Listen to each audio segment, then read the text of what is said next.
মানুষ তৈরি হয়ে গেল, আদমকে তৈরি করা হলো। আল্লাহ রাব্বুল আলামিন নিজের কুদরতি হাতের দানায় আদমকে তৈরি করলেন এবং আল্লাহ রাব্বুল আলামিন বললেন সুন্দর চেহারা দিয়ে দিলাম। মানুষের চেহারার মতো পৃথিবীর বুকের কারো চেহারা নাই। আল্লাহ রাব্বুল আলামিন বলেন ওয়ালাকাদ খালাকনাকুম সুম্মা সাওয়ারনাকুম সুম্মা কুলনা লিল মালাইকাতি ইসজুদু লিআদামা ফাসাজাদু ইল্লা ইবলিস।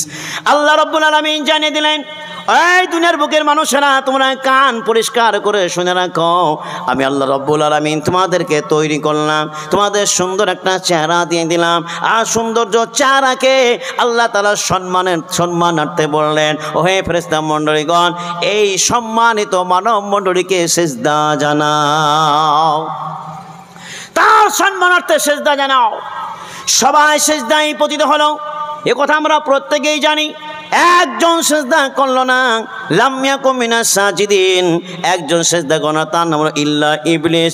ইবলিস ছাড়া প্রত্যেকেই সিজদা করলো, আর ইবলিস শয়তান ওই সিজদাকারীদের ভিতরে অন্তর্ভুক্ত ছিল না বা হলো না।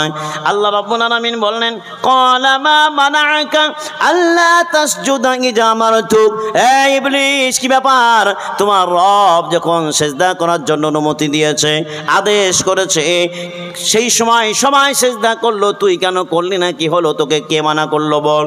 ইবলিস শয়তান মনে মনে ভাবে আমাকে কেউ নিষেধ করে নাই, কেউ মানা করে নাই, কিন্তু একটা জিনিস তার মাথায় বারবার ঠুকরাচ্ছে, বারবার খাচ্ছে, বারবার বলছে এ শয়তান তুই যাকে সিজদা করতে যাচ্ছিস সে তো তোর চাইতে অধম, অধম জাতিকে তুই কেমন করে সিজদা করবি।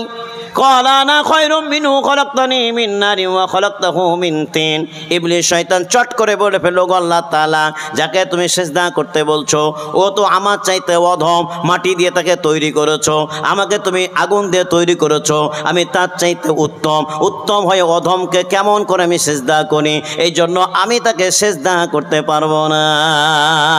আল্লাহ রাব্বুল আলামিন বললেন তাই নাকি, তোর অহংকার বেড়ে গেছে, তাকাব্বুর বেড়ে গেছে। ক্বালা ফাহবিত মিনহা ফামা ইয়াকুনু লাকা আন তাতাকাব্বারা ফিহা ফাখরুজ ইন্নাকা মিনাস সাগিরিন। এই ইবলিস শয়তান শুনে রাখ, এই জায়গাটা তাকাব্বুর দেখার জায়গা না, অহংকার দেখার জায়গা না, গর্ব করার জায়গা না, এই জায়গাটা সুখময় স্থান, এই জায়গাতে তোরা থাকা চলবে না, তুই এক্ষুনি বেরিয়ে যা। আর যারা ছোট, যারা পথভ্রষ্ট হয়ে গেছে, ওই ছোটদের ভিতরে তুই পথভ্রষ্টতার ভিতরে অন্তর্ভুক্ত হয়ে যা, যা। ক্বালা মাম্মাদ হুরা, চলে যা, লাঞ্ছিত বঞ্চিত অবস্থায় তুই এখান থেকে বেরিয়ে যা। ইবলিস শয়তান বেরিয়ে এলো।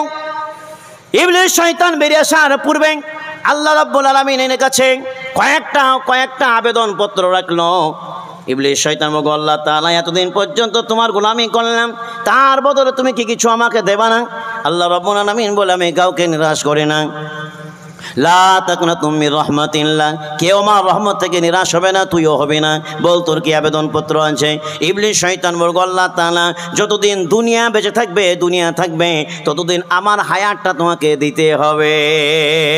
আল্লাহ রাব্বুল আলামিন বলে ক্বালা ইন্নাকা, যা, তোর আমি আবেদনপত্রটা মঞ্জুর করে নিলাম, তোর পত্রটা মঞ্জুর হয়ে গেল।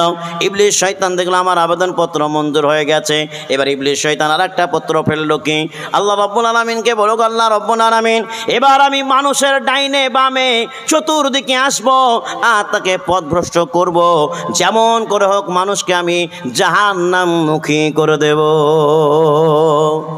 আল্লাহ রাব্বুল আলামিন বলেন তাহলে চলে যান, তোর যত চেষ্টা আছে তুই চেষ্টা চালিয়ে যা, কিন্তু একটা কথা মনে রাখ, আমার যারা একনিষ্ঠ বান্দা হবে তাকে কোনো দিন কখনোই তুই পথভ্রষ্ট করতে পারবি না।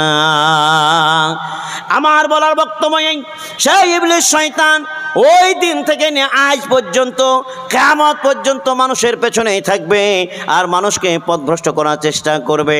মানুষকে আল্লাহ রাব্বুল আলামিন দুনিয়ার বুকে প্রেরণ করে দিয়েছেন, আর নবীজি বলেছেন পৃথিবীর বুকের মানুষেরা যেটা সর্বপ্রথম অগ্রাধিকার দেবে, ভালোবাসবে, তার নাম হলো দুনিয়া।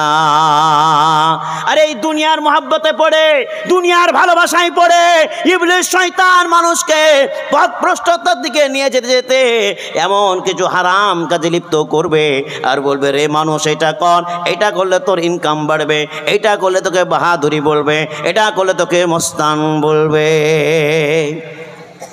একটা উদাহরণ আপনাদেরকে দিয়ে দিই। পৃথিবীর বুকের মুসলমান, আল্লাহ রাব্বুল আলামিন বলেছেন হারামটা তোমরা বেঁচে চলো, হারাম তোমরা খেও না, হালালটা ভক্ষণ করো।